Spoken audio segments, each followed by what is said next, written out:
ఈ చిత్రంలో పాత్రధారులు ఏవి కలుపుతారు కావు. అందరికీ నమస్కారం. నేను మీ చైతన్య.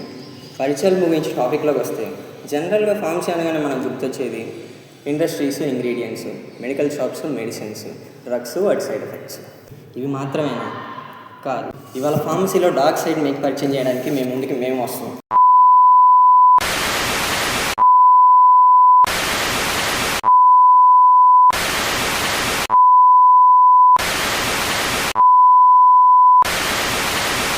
ఇది మన పరిస్థితి. మన గురించి మనం మాట్లాడుకోవడం కాదు, బయట వాళ్ళు ఏం మాట్లాడుకుంటున్నారో తెలుసుకోవాలి. ఒక ఫార్మసీ కోర్స్ని సర్టిఫికేట్ కోర్సుగా మార్చడానికి కారణం ఎవరు? అంత ఆలోచించకండి, దానికి కారణం మనమే. ఇన్ని చెప్తున్నాడు, మనోడేదో తోపనుకుంటున్నారేమో. నేను అదే బాబుకి ఎంబీబీఎస్ ట్రై చేసి 2 లాంగ్ టర్మ్లు చేసి సీట్ రాక ఎంసెట్లో ఏదో ర్యాంకుకి ఏదో ఒకటిలో వచ్చిద్ది లేని కూర్చొని బీఫార్మసీ వస్తే జాయిన్ అయ్యాను. అసలు నిజంగా బీఫార్మసీని చేయాలని ఇంట్రెస్టెడ్గా బీఫార్మసీలో జాయిన్ వాళ్ళు ఎవరైనా ఉన్నారా? ఉండరు. ఇలా ఒక కోర్స్ని ఇంత తక్కువ చేసి మాట్లాడడానికి కారణం ఎవరో తెలుసా? మళ్ళీ మనం ఎలానో చూస్తారా? అసలు బీఫార్మసీ ఏం చేద్దాం అనుకుంటున్నాము? ఏముంది మామ, ఎంఫార్మసీ మన వల్ల కాదు, డైరెక్ట్ మెడికల్ షాప్ పెట్టేస్తా. బీఫార్మసీని తీసుకోవాలని ఫిక్స్ అయ్యావు? ఏమన్నా మా 4 years కళ్ళు మూసుకుంటే బీఫార్మసీ సర్టిఫికేట్ చేతికి వచ్చేది. తర్వాత ఎలాగో మెడికల్ షాప్ పెట్టుకోవడం. ఆఫ్టర్ ఆల్ ఫార్మసీతో జాబ్ చేసి ఏం చేస్తారా? 30,000 కూడా రాదు.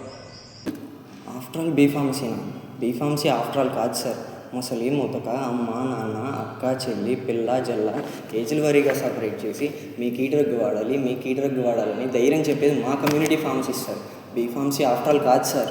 డ్రగ్ కనిపెట్టేది ఫార్మసిస్టు, మ్యానుఫ్యాక్చర్ చేసేది ఫార్మసిస్టు, డెవలప్ చేసేది ఫార్మసిస్టు, QA, QC, ఫార్మకోవిజిలెన్స్, ఇలా ఎంతో పెద్ద సిస్టమే ఉంది.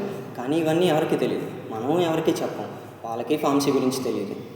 ఇవన్నీ ఫార్మసిస్ట్ ఒకటే చేస్తాడా అంటే లేదు.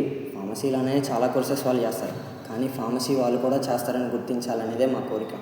తెలియకుండానే ఫార్మసీ అనే ప్రొఫెషనల్ కోర్స్ జాయిన్ అయ్యాను. ఇప్పుడు తెలుసుకున్నాను. మేము మారాం. Now it's your turn.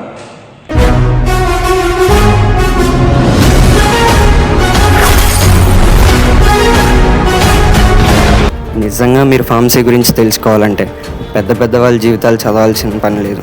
సింపుల్గా మన హిందూ కాలేజ్ లోగోలో కింద ఉన్న ఆ ఒక్క లైన్ చదివినా చాలు.